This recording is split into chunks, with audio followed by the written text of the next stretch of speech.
Oi, eu sou a Memortária e hoje eu trouxe mais uma dica pra você que não sabe o que assistir agora durante o fim de semana ou durante toda a quarentena. Eu espero que vocês estejam se cuidando muito bem nesse período de isolamento que a gente tá passando. E foi pensando um pouquinho nisso que eu resolvi recomendar pra vocês uma série de 4 temporadas que já tá completa e tem inteirinha na Netflix pra quem quiser maratonar. Essa é uma série que eu gosto muito, que eu acho que tem um enredo incrível e que eu vou contar agora pra vocês. Spartacus é minha série favorita e eu já vou avisar isso agora no começo do vídeo, porque a chance de eu me empolgar falando sobre essa série é enorme. O vídeo de hoje vai ser dividido em 2 partes. Agora no começo eu vou contar pra vocês sem spoilers do que essa série se trata, pra quem ainda não conhece, mas depois que eu avisar aí vai ter spoiler pra caralho. Então se você não assistiu a série, pode assistir esse começo do vídeo tranquilamente, mas não esquece de pausar o vídeo quando eu avisar e voltar depois pra comentar com a gente o que você achou da série depois que você assistir. Pra isso, não se esquece de se inscrever no canal pra você continuar acompanhando e poder voltar aqui depois, e de assinar o sininho pra você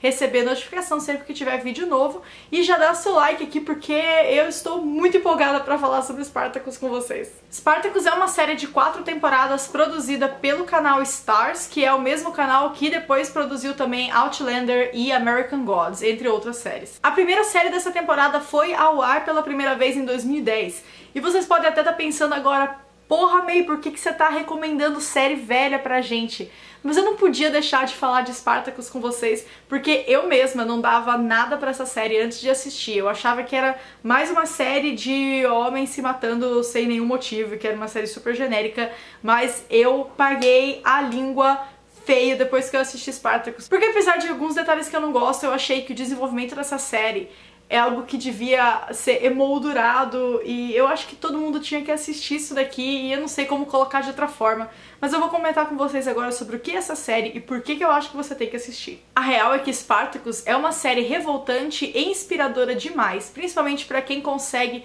fazer o paralelo entre o que aconteceu na Roma Antiga, na época do Espartaco, e as relações de poder e serventia que se perpetuam até hoje, mesmo que de formas bem diferentes. A série conta a história de um guerreiro trácio que lutou no exército de apoio a Roma até ele se rebelar com algumas estratégias, algumas escolhas de guerra feitas pelo exército romano e ser levado para Capua, dentro do Império Romano, para ser executado como traidor. Um parêntese aqui rapidinho. Se você, assim como eu, não sabia onde ficava a Trácia, ela era uma região que fica agora onde é a Turquia, a Bulgária e a Grécia. Voltando agora ao guerreiro Trácio, ele surpreende toda a plateia da arena quando ele sozinho derrota os 4 executores que foram mandados para matar ele, e depois disso ele é comprado pelo Batiatus, o dono de Maludos, para ser treinado como gladiador e recebe o nome de Spartacus. A gente já sabe desde o início 2 coisas muito importantes sobre o Spartacus que vão carregar ele por toda a série. A primeira delas é o fato de que o nome dele não é Spartacus, esse é só o nome que ele recebe como gladiador. E a segunda coisa é que o foco da vida dele é se reencontrar e conseguir resgatar a esposa dele, que também foi vendida como escrava pelos romanos. Nessa primeira temporada, a gente tem o treinamento do Spartacus como gladiador e a ascensão dele dentro da Ludus,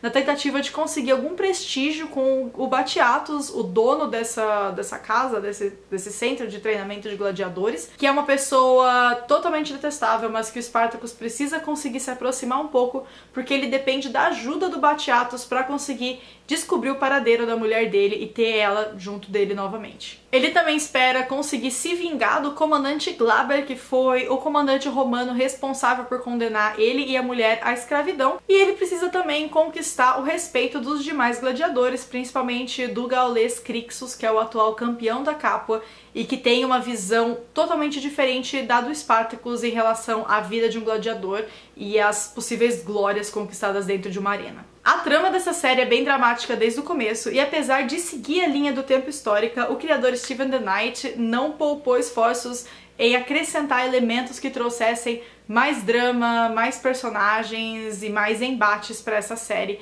e tornar ela algo muito maior do que apenas um relato histórico. Você pode até querer assistir Spartacus para conhecer um pouquinho mais sobre como foi a história da rebelião contra o Império Romano, mas não espere um documentário, porque essa série traz muitos personagens, muitas tramas que não existiram também, e é muito mais uma obra de ficção do que um relato histórico. Se você não é muito fã de violência e sangue jorrando, ou se você se sente desconfortável com cenas desnecessárias de sexo, eu recomendo um pouco de cuidado para assistir essa série, porque tanto a violência quanto o sexo, eles foram recursos muito usados como chamariz por essa série, que é até uma crítica que eu tenho, mesmo sendo a minha série favorita. Eu acho que em vários momentos o uso do sexo, mais até do que da violência, foi totalmente desnecessário e até demora um pouquinho pra gente conseguir se habituar com isso. Enquanto eu assisti a primeira temporada, eu achava muito esquisito estar vendo uma cena séria, um diálogo sério entre personagens, com uma cena de sexo acontecendo aqui no plano de fundo. Depois de alguns episódios a gente acaba se habituando a esse estilo de narrativa, essa escolha de roteiro, mas de certa forma isso me incomodou bastante até o final. Eu acho que em vários momentos não havia necessidade de tanta cena de sexo explícito ou de tanta cena de violência, até que sim, mas a questão do sexo realmente eu acho que foi muito usada como chamariz pra série, e eu gosto de analisar essa série ignorando as cenas de sexo no plano de fundo, porque eu acho que ela é uma série muito mais forte se você analisar ela ignorando toda essa parte. Foram produzidas 4 temporadas pra série, mas elas não seguem uma linha do tempo certinha, isso por conta de algo bem triste que aconteceu no final da produção da primeira temporada da série, que é a Blood and Sand, Sangue e Areia, que foi quando o ator que interpretava o Spartacus, o Andy Whitfield, precisou se afastar da produção para tratar um linfoma. Enquanto esperava o tratamento do Andy Whitfield, o canal optou então por produzir uma minissérie de 6 episódios chamada Gods of the Arena, Deuses da Arena, que conta a história do Ludus do Batiatus antes da chegada do Spartacus. Infelizmente, com a morte do Andy Whitfield em 2011, a série retornou para as temporadas 3 e 4 com o ator Liam McIntyre no papel de Spartacus e se concluiu na 4ª temporada. Apesar da série não seguir uma ordem cronológica, eu recomendo que vocês assistam na ordem da produção.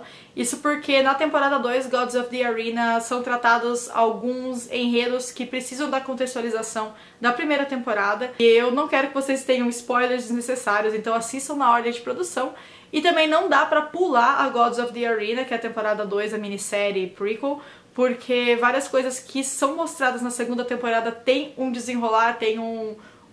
contexto todo que desenvolve e desemboca lá pra 3ª e 4ª temporada. Então assistam sim essa série na ordem de produção, começando pela Blood and Sand, que é a temporada 1, indo depois pra Gods of the Arena, temporada 2, depois Vengeance e War of the Damned, que é a ordem da produção, e é a melhor ordem pra assistir essa série. Quando eu comecei a assistir na temporada 1, eu não tava tão empolgada, mas isso foi mudando muito ao longo dos episódios, e eu recomendo que se vocês derem uma chance pra essa série, assistam pelo menos até o final da primeira temporada, e se você não terminar a primeira temporada gritando, vem aqui e me conta o que aconteceu, porque eu tenho certeza que isso vai acontecer com vocês assim como aconteceu comigo. Gente, a partir daqui eu vou falar com spoilers, então se você ainda não assistiu a série, pausa e guarda o link desse vídeo pra você poder voltar aqui depois de assistir e discutir um pouquinho mais com a gente. Não esquece de se inscrever no canal e ativar o sininho. E se você já assistiu a série, continua comigo, porque agora eu vou contar pra vocês o que fez de Spartacus uma série tão especial que eu atualmente chamo de minha série favorita. Eu vou começar falando o primeiro momento em que eu realmente me encontrei nessa série, que foi o episódio final da primeira temporada, o Kill Them All, que é mata a porra toda, que foi o episódio em que o Spartacus e todos os outros gladiadores da Ludus do Batiatus se rebelam contra a galera rica de Roma e os senhores de escravos e tudo mais. Eu acho esse episódio simplesmente sensacional. Ver Romano morrendo nessa série é a minha alegria, mas nesse episódio foi quando tudo começou a ganhar uma nova dimensão. E eu comecei a sentir que aquela não era só uma série que ia explorar escravidão, lutas forçadas e estupro e coisas desse tipo, mas que a gente ia ter um propósito pra tudo que aconteceu na primeira temporada. Isso ia levar a gente pra uma rebelião, isso ia levar a gente pra tudo que se desenvolveu depois na vida do Spartacus segundo a história. Eu acho que o episódio Kill Them All é quando a gente consegue perceber pela primeira vez o quanto essa série vai se propor como uma série possivelmente revolucionária, porque ela não compra o discurso dos romanos e ela vai tratar de quão manipuladora era essa ideia de que os gladiadores podiam conquistar algum tipo de honra ou glória na arena. No começo da série a gente tem a impressão de que o Spartacus é o único personagem que vê isso, mas nesse episódio a gente tem a concretização de que as pessoas realmente podem abrir os olhos e entender que a perspectiva pela qual elas viam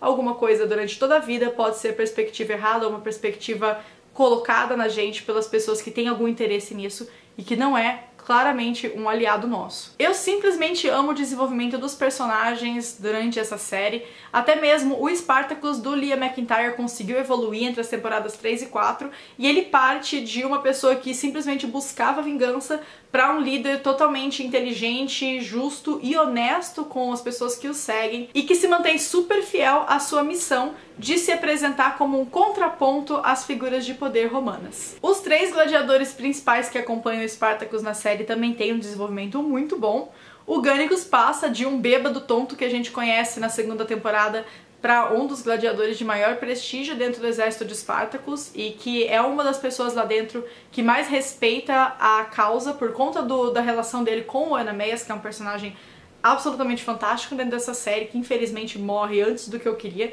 mas o Gannicus, ele se mostra muito fiel em carregar a causa por conta do Eneas, e dentro disso ele se torna uma pessoa muito mais respeitada dentro do próprio exército de Spartacus. O Agron supera a falta de profundidade que o personagem dele tinha na primeira temporada, e ele faz isso de uma forma muito maravilhosa, que é dentro do relacionamento dele com o Nazir, que é o meu chip favorito dessa série. Eu acho super importante a existência deles lá dentro. Eu acho que o Agron tem um desenvolvimento de personagem muito bom a partir do momento que ele começa a se relacionar direito com o Nazir. E o Crixus se torna uma frente de oposição ao Spartacus dentro desse mesmo grupo, que tem motivações muito semelhantes, mas objetivos completamente discrepantes. E a ascensão da Naevia como guerreira tem um papel super importante também em moldar o personagem do Crixus nas temporadas posteriores. A produção também teve um respeito razoável pelas personagens femininas, principalmente depois da temporada 3, colocando personagens mulheres com destaque dentro do exército do Spartacus, com menção especial para Mira, a Naevia e a Saxa, que são grandes guerreiras dentro daquele exército. A minha crítica a isso fica pelo fato de que todas as personagens que têm qualquer tipo de influência no exército, elas também têm um relacionamento sexual, um relacionamento amoroso com algum dos homens protagonistas, mas eu acho que isso é uma coisa que a gente pode considerar perdoável por se tratar de uma série da década passada e que fala de eventos que aconteceram no Império Romano. Isso me incomodou ao longo da série, mas eu acredito que se fosse feito hoje em dia, eles talvez tivessem moldado um pouquinho mais, já que era pra mexer na história e era pra colocar personagens novos, eles podiam ter colocado personagens que tivessem força, personagens femininas que tivessem a própria força dentro do exército, sem que elas tivessem algum tipo de relacionamento com um homem de poder, uma figura de poder lá dentro. O meu personagem favorito da série é o Nazir, e eu gosto muito da evolução dele como personagem, porque no começo a gente tem aquele Nazir que acredita que tinha uma posição alta dentro da casa, mesmo como escravo, e essa perspectiva dele é uma coisa que vai moldando a personalidade dele e o quanto ele muda ao longo de todas as temporadas 3 e 4, que é o período da série em que ele tá por lá. O Nazir não conhecia nada além da escravidão, então é compreensível que a liberdade para ele não fosse algo importante no começo da participação dele na série. Isso se mostra muito bem no atentado que ele faz da vida do Spartacus na temporada 3, logo que ele é liberto do senhor da casa onde ele morava. E ele começa a mudar a perspectiva dele a partir do contato dele com a liderança humana do Spartacus, com o conceito de liberdade propriamente, e também com o desenvolvimento do romance dele com o gladiador Agron, que na minha opinião tem o melhor desenvolvimento de romance ao longo de toda a série. Desde o começo da série até o final, o Spartacus se mantém muito íntegro nas coisas que ele acredita e também no amor dele pela esposa dele, mas a gente também tem uma perspectiva da humanidade do Spartacus e da necessidade que ele tinha por afeto e por contato humano com outras pessoas. A gente vê isso no relacionamento que ele tem com a Mira na terceira temporada e com a Leita, que é um relacionamento bem estranho no começo, mas que depois a gente consegue entender dentro da quarta temporada. Eu acho isso muito importante pra mostrar que, apesar do amor que ele sentia pela esposa dele ser algo que ele vai carregar até o fim da vida dele, ele tinha essa necessidade de apoio afetivo dentro do exército, principalmente com a crescente da rebelião, que se tornou algo muito maior do que ele esperava. Eu amo a forma como o final da série e a morte do Spartacus foram desenvolvidos. A gente sabe que não tinha como sair muito daquilo sem romper praticamente com toda a relação histórica que essa série teria, mas eu gostei muito de como a morte do Spartacus não representa a morte da liberdade, nem o fim da esperança. Isso acontece quando várias pessoas do exército do Spartacus atacam lugares diferentes e todo mundo fala que é o Spartacus, todo mundo se chama de Spartacus. Isso mostra que o Spartacus avançou de ser aquele personagem de carne e osso, um personagem sem nome que adotou o nome de Spartacus, para uma ideia. O Spartacus se tornou muito mais um ideal, uma figura que inspirava a esperança nas pessoas, inspirava a rebelião nas pessoas. E eu acho que isso tem tudo a ver, e essa ideia toda do Spartacus ser um personagem que ganhou esse nome dentro do Império Romano, um personagem que nunca teve nome na série, esse nome adotado por ele como gladiador se tornar um nome de rebelião, se tornar uma ideia, eu acho que foi algo muito bem trabalhado no final da série. Eu também amo que o Agron e o Nazir tenham ficado vivos, porque eu acho que a existência deles como um casal gay dentro de uma série com casais majoritariamente heterossexuais e o fato deles terem conseguido sobreviver à rebelião é algo que me fez chorar muito toda vez que eu assisto o episódio final de Spartacus. Eu morro de chorar aqui, as pessoas já estão até acostumadas com isso na minha casa. Eu espero que vocês tenham gostado de me ouvir falar da minha série favorita. Ela não é uma série perfeita pra mim, eu inclusive tenho várias críticas a ela, várias das quais eu comentei aqui ao longo do vídeo, mas eu acho que no total ela é uma série pela qual eu tenho um grande afeto e que eu gostaria muito que vocês também conhecessem. Esse roteiro me deu um trabalhão porque eu não queria deixar de lado nada que eu achasse importante falar com vocês, então eu espero que vocês tenham gostado. Quem curtiu, se inscreve aqui no canal, ativa o sininho, dá like pra ajudar a gente com divulgação e comenta aqui embaixo qual é a sua parte favorita da série, mas cuidado pra não dar spoiler pra quem ainda não assistiu. Um beijo, eu vejo vocês no próximo vídeo e tchau!